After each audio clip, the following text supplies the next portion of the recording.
Do you have a pension? Choosing the wrong pension option can cost you over $100,000 over your lifetime. And so do you choose the lifetime income option that gives you more financial security, or do you choose the rollover option that gives you more financial flexibility? And how do your other investments and income affect which option is best for you? As a certified financial planner who's helped hundreds of people for almost 3 decades, I'm going to show you a tool that we use with clients to help you decide which option is best. And I'm going to give you that tool for free. I just ask you to do 2 things. Number 1, like and subscribe, please. Thank you.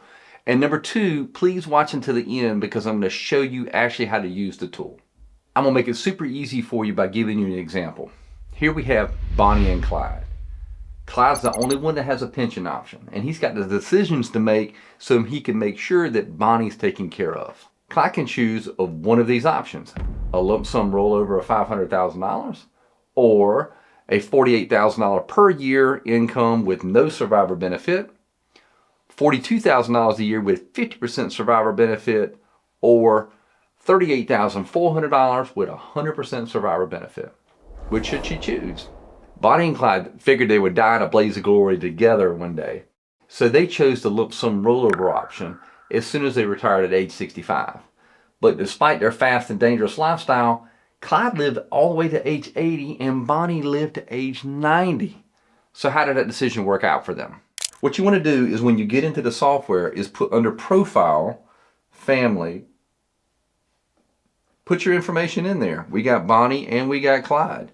We got Clyde living to age 80 and Bonnie living to age 90.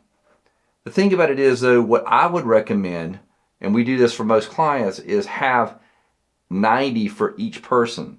Because if you live longer, you want to make sure you don't run out of money, right? Okay. In this example though, if we go back over to Bonnie and Clyde, Clyde living to 80 and Bonnie living to 90, we see here in the lump sum plan versus survivor, 100% survivor plan, the survivor option is way better. Based on their situation, they missed out on hundreds of thousands of dollars, as you can see. But hindsight's always 20/20. We don't know how long we're going to live.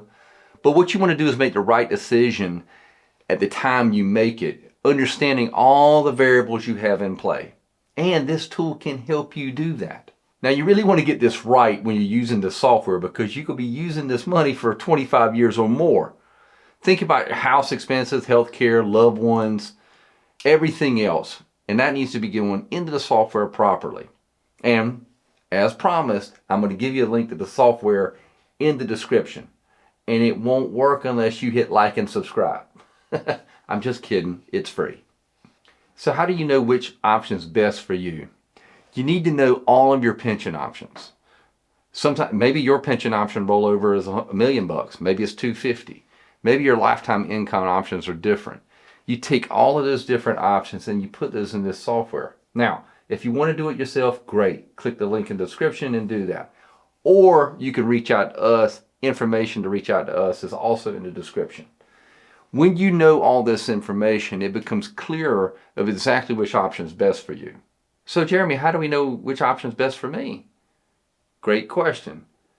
What you need to know is your known variables, like your pension options, what amounts you have, what expenses you have. What about your other assets, your other guaranteed income sources like Social Security? Once you know what you know, then you take your unknown variables through a lens of probabilities. Let's talk about the advantages of lump sum. The pros is that it's in your name. You don't have to worry about pension bankruptcy or anything like that, which is also kind of rare. And you also have a lot of flexibility in those options. You can take the money out and spend it however you see fit, invest it however you want, and if your investments do well, that actually might work out for you. So the one thing you want to keep in mind is what is the rate of return you need to have on that rollover option to make it better than your lifetime income options. That's what we call the break-even age. Another benefit of a rollover option is that if the funds outlive you, that goes to your heirs or your surviving spouse. The cons are you may get a lower return on your investment options, or you may outlive your money. One of the things people make a mistake on is actually planning for average life expectancy, as I previously described, when they need to put in what's possible.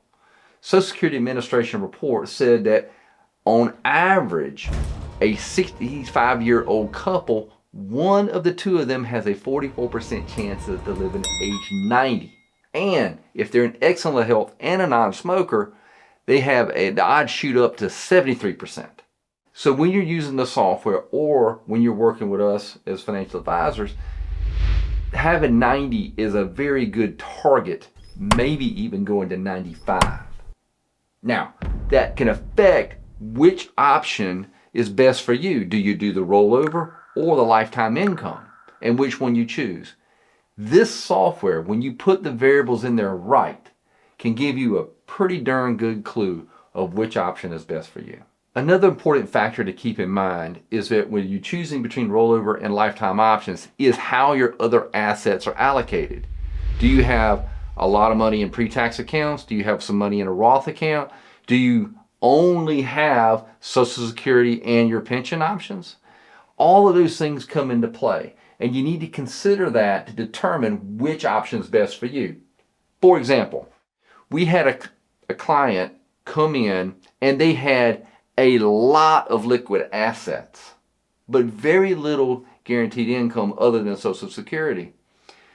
It made more sense for them to choose the pension option rather than the rollover because they had so much more liquid assets outside of the pension. These are some of the things you need to consider when deciding what's right for you. Another major factor to consider is your payout options. I've seen payout options available to retirees vary greatly, some as low as 3% and some as much as 8.5%. For example, if you get a $60,000 income from $1 million account, that's a 6% payout option, which is in my opinion, take it or leave it in today's interest rate environment. But if you got an 8.5% payout option, it may make sense to have that guaranteed income coming in from a pension and then have your other assets be able to give you more flexibility and liquidity. But what you can do is put these different scenarios in this piece of software and give you a more clearer picture of what might be best for you. So for some people, pension options can be more complex than you think. Albert Einstein once said, in the middle of every difficulty lies opportunity. Even if you get the most out of your pension though, there's another tricky obstacle to figure out. In this next video, we cover the RMD mistake that 85% of retirees make, and we're going to show you how to avoid it.